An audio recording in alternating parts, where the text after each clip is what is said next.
Seventh grade, I was selected to be part of the Duke University Talent Identification Program. With a composite score of 21 on the ACT at age 12, it was clear to school staff that I was academically gifted.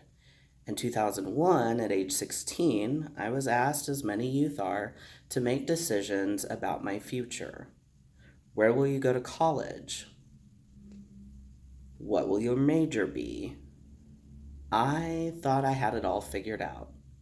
I would go to the University of Oklahoma, major in writing with a minor in Indigenous Studies, become a world famous Native writer, and then, live comfortably well into old age.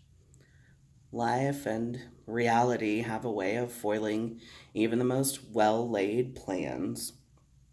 I didn't have to wait long for life to step in for me. Just a few months after those conversations, my family moved out of Oklahoma by about 30 miles. But when we're talking about tuition, universities don't exactly have a horseshoes and hand grenade rule. You're either in the state or you're out.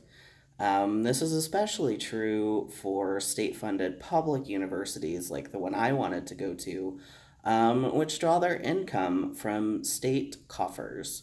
Other funding, like Pell Grants and federal student loans, are not tied to the state where a student lives, but their family's income.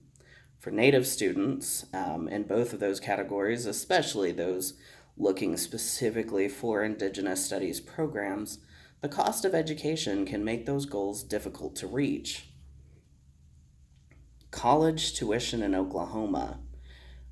For state schools like OU, 11.5 thousand for in-state and 27,000 for out-of-state doesn't seem like a lot, unless you think about that being per semester for in and out of state tuition.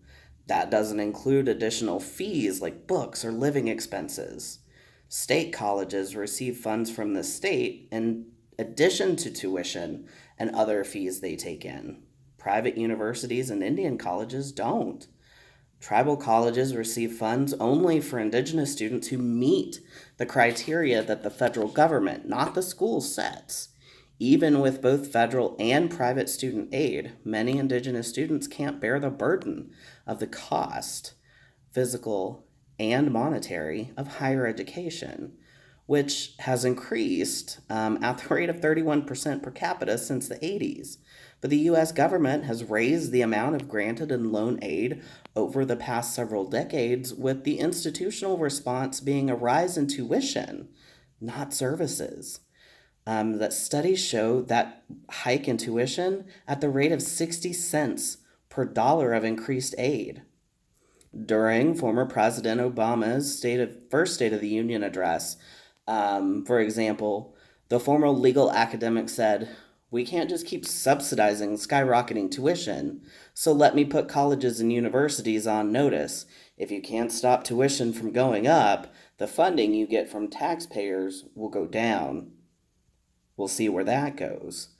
While it's true that some border-adjacent schools offer some incentive to draw students from neighboring communities, a greater number don't, especially where schools offer programs not available in other areas like Indigenous studies and other specialized programs like veterinarian or specialized counseling.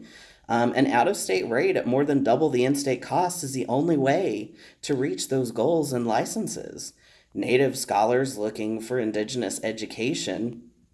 Before colonization, Indigenous people found resources where they were.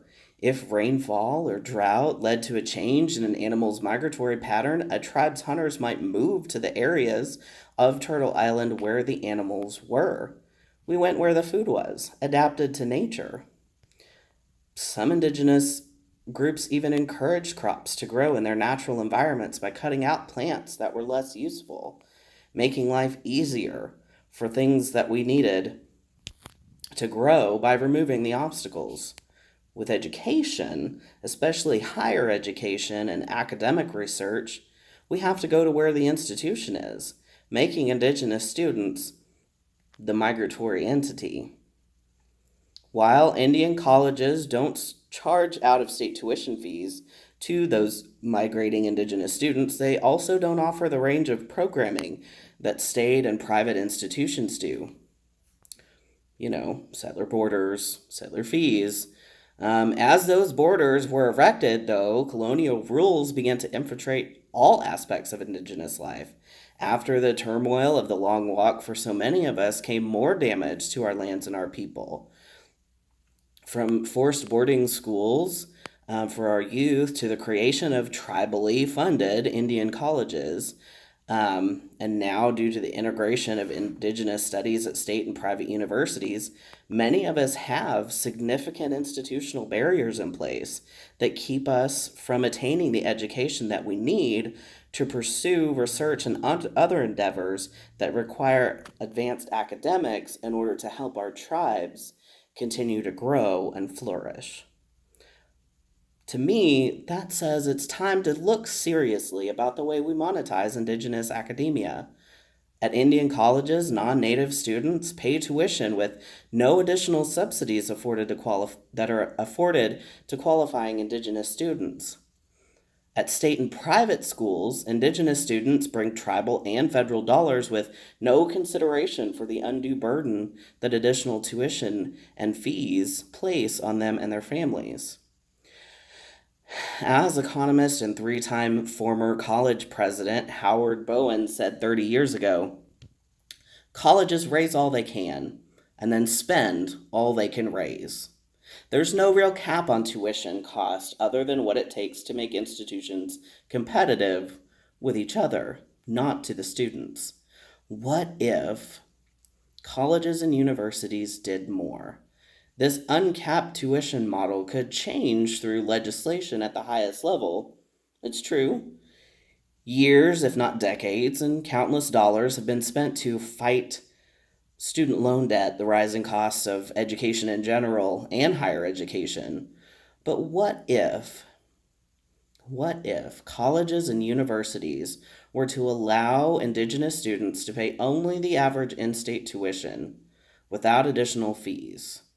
Or institutions like Southeastern Oklahoma State University, with a rich heritage steeped in the indigenous communities of Indian country nestled in the lands of the Choctaw, Kickapoo, Chickasaw, Wichita, Osage, and Seminole, among others. Southeastern could change the future of Indigenous scholarship and academia by offering fixed tuition for Indigenous students of all tribal nations, with the possibility of additional subsidies considered for programs based in Indigenous knowledge and studies and taught by Indigenous instructors. If an institution could leverage its partnerships with growing fields like aviation, technology, and business to bring an underserved population up from one of the least likely demographics to attain higher level degrees to the top, what would that look like? And what kind of impact might that make on Indian country today? Consider the mission of Southeastern Oklahoma State University: to provide an environment of academic excellence that enables students to reach their highest potential.